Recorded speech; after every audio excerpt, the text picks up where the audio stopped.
Falando ainda de calor, o Serviço de Mudanças Climáticas na União Europeia, Copernicus, apresentou hoje dados consolidados que comprovam como julho foi mesmo o mês mais quente da história.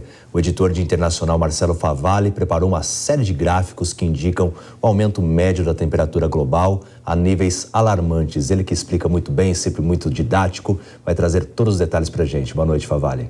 Boa noite, David. Saudação especial a quem nos ouve no rádio, nos acompanha em todas as telas que nós transmitimos.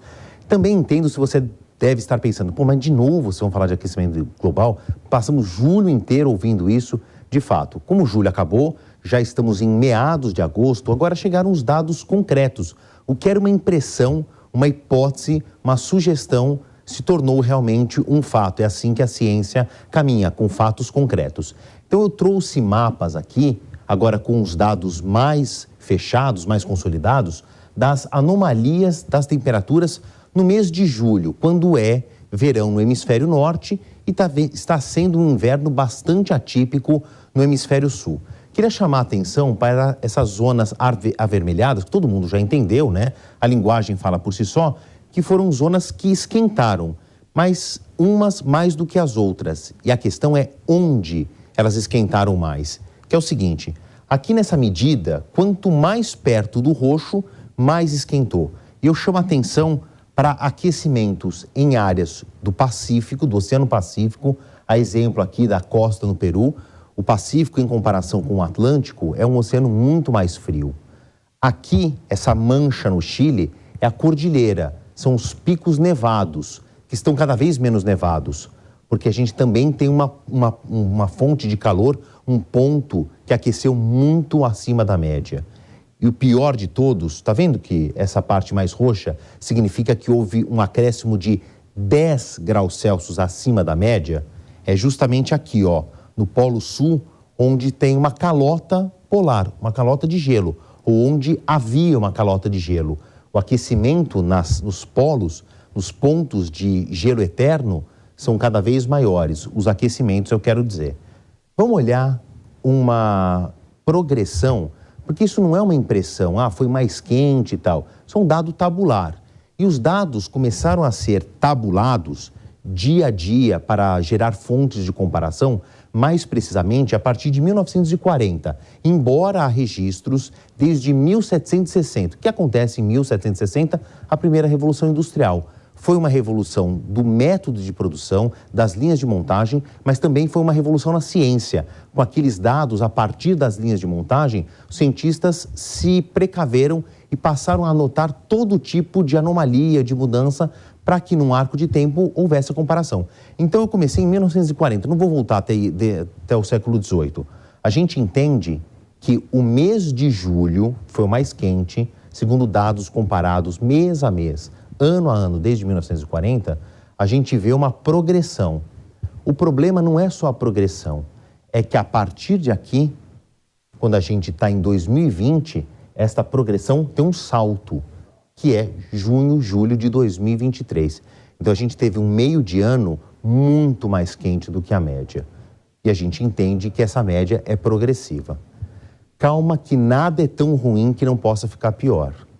Aqui, olha as médias das temperaturas no mês de julho, nos oceanos. Os oceanos regulam a temperatura do globo, como as zonas de mata, mas os oceanos são fundamentais para a regulação da temperatura atmosférica.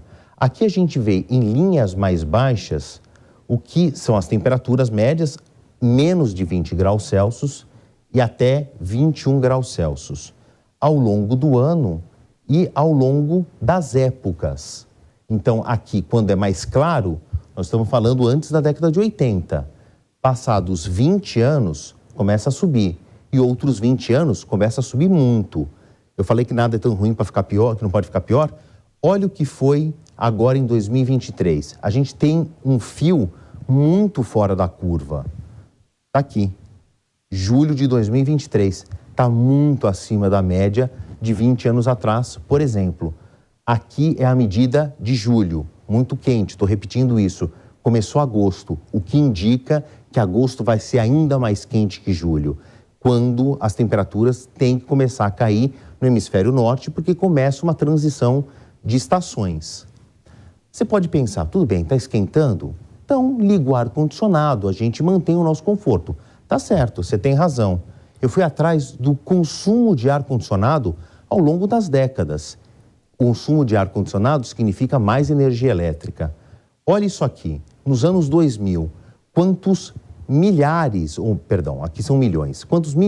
de aparelhos de ar-condicionado havia em países populosos do mundo. China, Estados Unidos, Japão, Índia e Indonésia. Isso aqui não é capacidade de compra, não é nada disso. Qual é essa ordem aqui? São de concentrações humanas, densidade demográfica. O Japão não é super populoso em número, mas ele tem uma enorme densidade demográfica. Então, até os anos 2000, havia menos de 1 bilhão de aparelhos de ar-condicionado funcionando no mundo. Em 2020, eles mais que dobraram, num arco de tempo que, convenhamos, não é tão grande assim.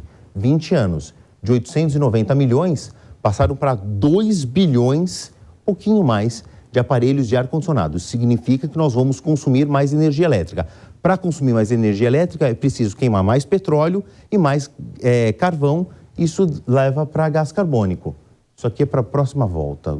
Eu adiantei o que eu vou falar sobre armas, mas só para vocês entenderem que a gente tem dados concretos de que realmente agora nós estamos vivendo períodos alarmantes de aquecimento global. Tá certo, Favale, obrigado pela explicação. Daqui a pouquinho a gente volta a conversar.